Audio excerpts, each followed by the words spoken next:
How do you make broke men avoid you and rich men spoil you? Well, it's actually pretty simple. You just have to become very, very honest about the fact that you want more. This is exactly what makes broke men avoid you, and it also makes broke men tell on themselves. We're going to talk a little bit about the broke men first before we talk about how you telling everyone and their mom what it is that you want in your life is going to make you attract rich men that want to spoil you. First and foremost, when you get very, very good at saying, I want this, I want that, this is the standard that like.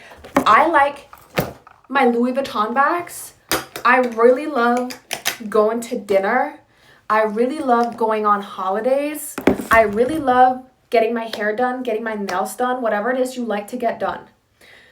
When you start talking about the fact that you like material things, you start talking about the fact that you want a life where you're taken care of, where things are good.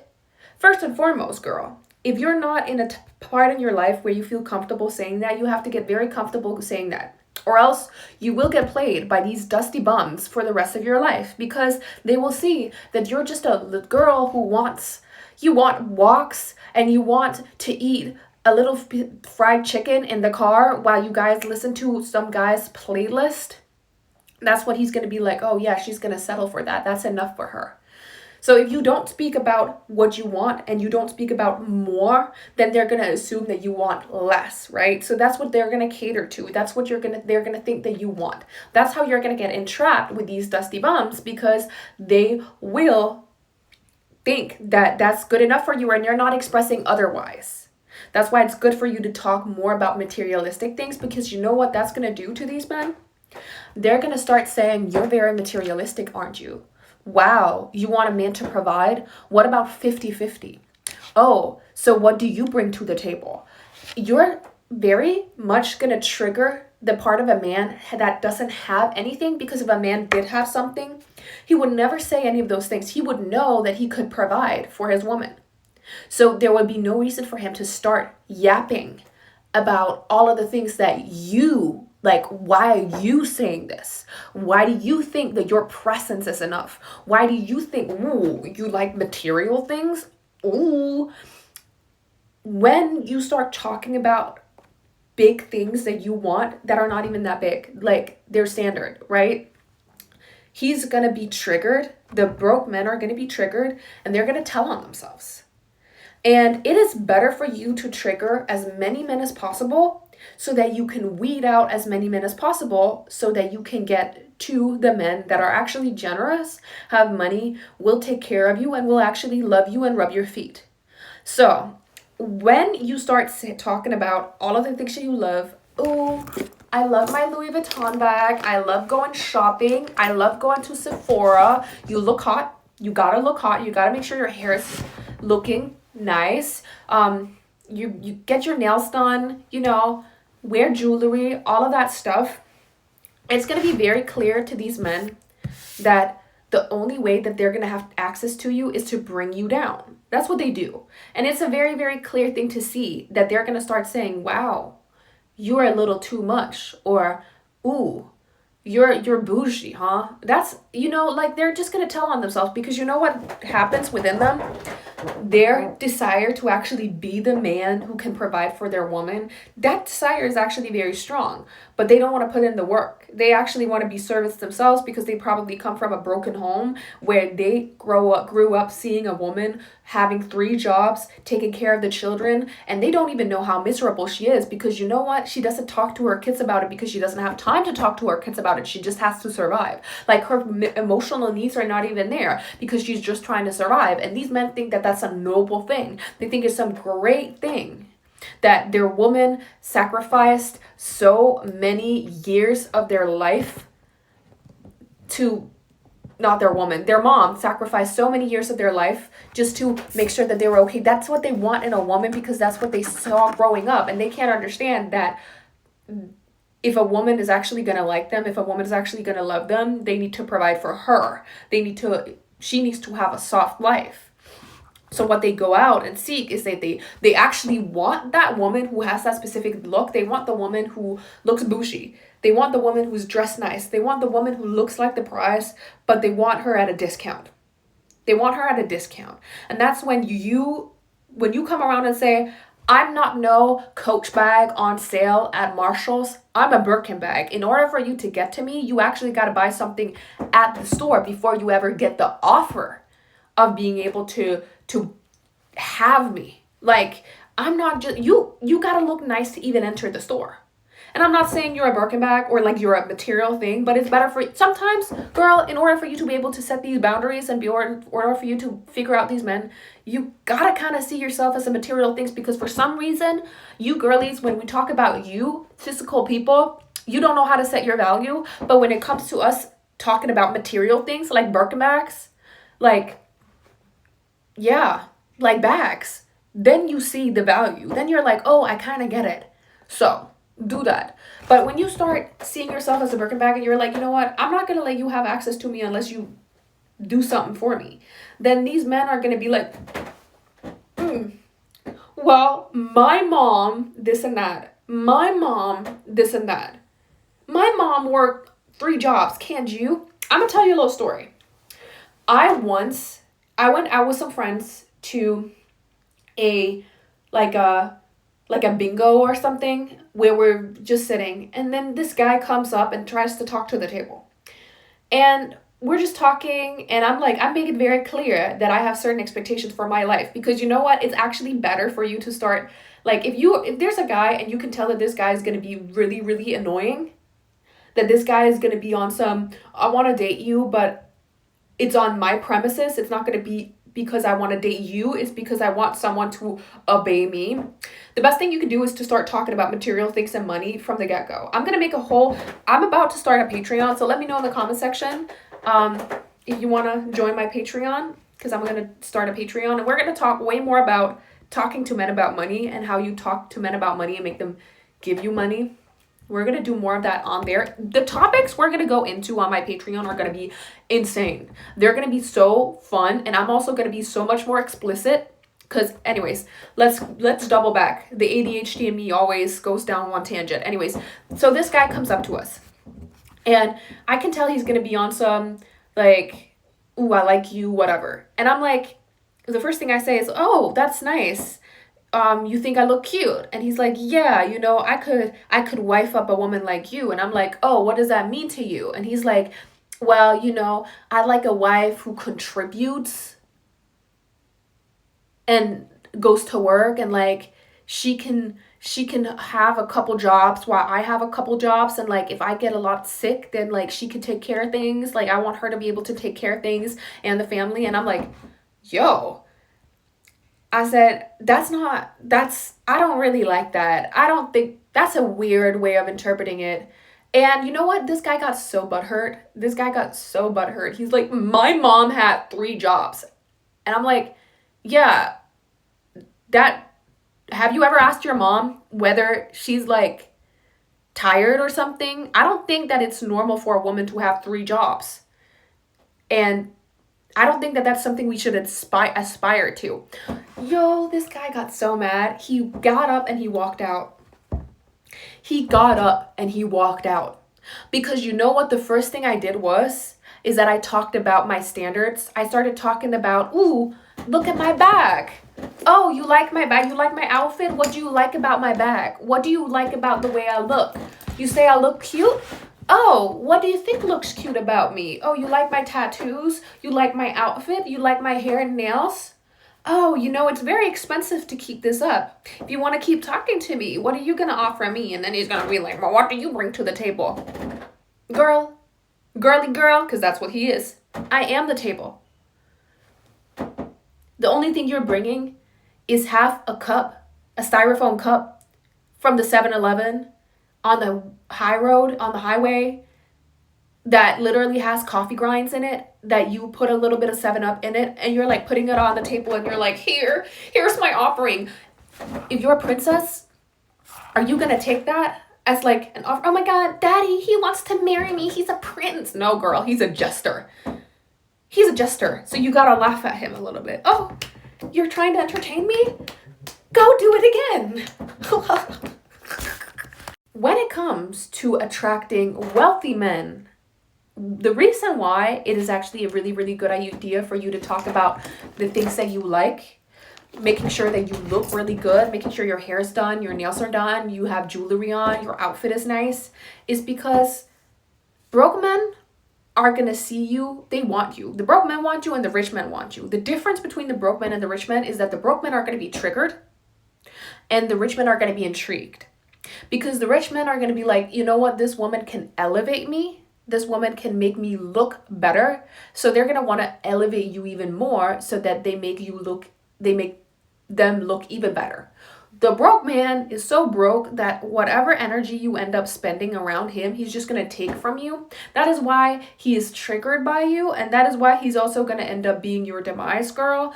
And that is also why when you talk about all of the things that you want, he's going to start questioning them. He's going to be like, I don't like that. I don't think that's a good idea. Ooh, you want a little much, huh? He's going to be triggered because he doesn't have enough to offer. So what he wants to do is domesticate you. The rich men, on the other hand, and I'm not saying the rich men don't want to domesticate you. The rich men, on the other hand, they understand, because they've been in this game for a while, they understand that your inherent value, you looking good, you being a young, beautiful woman, that is something that adds value just by you being around them. This is why, girls, you got to understand. A date is not just a date. You might think, oh, I'm going out to get a free meal with a guy. A guy sitting with you is social currency. He is going to be looked at differently. He's going to get access to specific environments just because he has a girl who looks like you. Just because he has a girl. When you walk around with a Louis Vuitton bag around your man, people are going to assume that he gave that to you. Even though you bought it for yourself. Even though all of the makeup that you have, you got for yourself. People are going to assume that he got that for you, which is why we think that, we should give these broke men a chance and broke men deserve love too. No, they like riding off of that beauty wave. They like the pretty privilege that you supply to them, but they can't supply more. They can't heighten your pretty privilege. They can only deteriorate you because their cup is not half full, so they're gonna have to take from your cup. On the other hand, with rich men, no man's perfect. I think that's pretty clear from all of my other videos. But the thing about the rich men is that they've clocked that you also know that they need to provide something for you. This is why when you are a beautiful young woman, you can't afford, no matter what age you are, you can't afford to date broke men because they are going to take from your cup. But with the rich man, you know what? He might say something that you don't agree with. He might cheat on you. Whatever it is he does, he still has money, so he can supply you with more so that you can elevate yourself. So you walking around with him is actually going to it's going to elevate him, and he knows that he can't afford to lose you because you make him look better. And when he can't afford to lose you, he can't afford to have you be dissatisfied. He's going to have to satisfy you. He's going to have to spit up. He's going to have to give you more. And this is exactly why when it comes to getting a rich man to provide for you, I think it's very quintessential to understand that just because he's rich doesn't mean that he can't love you. But for a lot of broke men, they think that, they want you to believe that love exists apart from money. They want you to believe that, we should all love each other even if we don't have any money. That's how they drain you. And that is why you have to be very clear about the things that you like, because then you drain them first. You drain them, you make them trigger to the point where, honestly, they're going to show their uncomfortable side way quicker. What women have a tendency to do is that we shrink ourselves around men, we adapt to men, and then we hope that they're going to rise to the occasion because we date for potential. But when we are very clear about the things that we like and the things that we want and the things we like, even the crazy things like, one day I might want to get a boob job. Or, if I'm going to have kids, I'm going to expect them to be in private school and I'm going to expect to have a nanny. And they're like, but you only have a secretary job or whatever. They're going to be like, they know that a woman can literally go 1 week, be broke, and the next week she can be a millionaire just by the man that she chooses to be with. That's why they want to tell you, you're broke. No, a woman is never broke. A woman is never broke. Because you know what? Feminine energy is endless. It is timeless, it is endless, it is infinite. So if you know how to use it right, and if you know how to magnetize the fact that you have desires, then you will never have yourself in a situation where people will step on you. I mean, they probably will try to, but you will magnetize your desires. You will magnetize your presence, your wishes so much that they will tell on themselves, and then they're deselecting themselves naturally. This is exactly how you avoid and you repel broke men, and how you attract rich men, rich and generous men. Because the rich and generous men are going to think you're witty. They're going to think you're smart. They're going to think that you're not someone who's just a little stupid girl, when you actually understand that it is in the woman's interest to ask for something. Think about it in the old days. You know what? A woman was, you know what? If I'm going to be married to you, you're going to have to offer my family. You're going to have to offer me something. What are you going to offer me? What are you going to offer me? When a woman is like, I like this, I like that, I like this, then a man is going to have to comply, or he's going to have to get mad. And that's what these incel men do today. They get really, really mad because they know that they can't afford it. And a man can't afford the life that you want if he gets mad, because a man who desires to provide for a woman is triggered, and it makes him verbal when you show that you have desires that are more than what he can give. That is why they try to domesticate a woman by saying, oh, you know what, my mom had 3 jobs. My mom did this. Sometimes we need to be realistic. Well, they say that to you because then they know that you're probably going to be like, oh, you're right, you're so right. And then you're going to stick by them. You're going to be like, I love a man who's just realistic with me. But if you're like, you know what, I'm not going to settle for realistic, I'm going to go and be crazy, they know they can't handle you. So you're going to be stepping into a version of yourself that deserves everything, and they're knowing, like, they're standing on the ground like this. Oh, I couldn't get her. Now I'm going to go and write an immense forum about how women only want money today, and they expect me to take care of everything, but what are they giving me? But it's like, girl, because that's what they are. The only thing you're giving is emotional immaturity, okay? So, and you know what? Before we finish this video, I want to say something. Because it's not really truly about you attracting a specific type of man. It's about you stepping into your power and embracing your power and saying, I'm not going to settle for less. Not because I believe that you're going to give me more, but because I know that I'm going to give me more. Because the thing is, we should never be dependent on men. Men should just always supply us with more. And this is why it's dangerous for us to date broke men. Because they're going to drain us, and then we're going to feel like we don't have more. But when you're dating a rich man, on the other hand, that guy can give you more, even if he does give you heartache, even if he does make, like, men are going to do that regardless. So you can choose whether you want to date the man who gives you heartache, but also has no pillowcase and, like, no sheets. Or you can date the man who can give you down payment for a car, can support your business, but you know what? Maybe he's not going to be totally faithful. What do you want? What do you want? Like, one of those scenarios. It's the plague or it's cholera. That's how men are. But I'd sure know that I'd rather have a situation where I'm financially secured over having the situation where I'm crying over a man who has holes in his socks.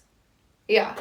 And that's why, in general, we don't even have to care about dating. We have to elevate ourselves so that we actually are feeling safe uttering our desires, because a lot of the time we're not feeling safe uttering our own desires. But we don't get to that point unless we actually get comfortable uttering what we want around men. Because the men are the things, they feel like they're the gatekeepers. They feel like they're the ones who control everything. And in order for us to put ourselves in a position of control, we have to get comfortable uttering the things that we like, so that they understand that we actually know that we can get more. That's how we switch the power, and that's how we go from being taken advantage of by broke men to being desired and taken care of and worshipped by men that have money, generosity, and actual love. Because love and money are not mutually exclusive, and we can talk about that in another video.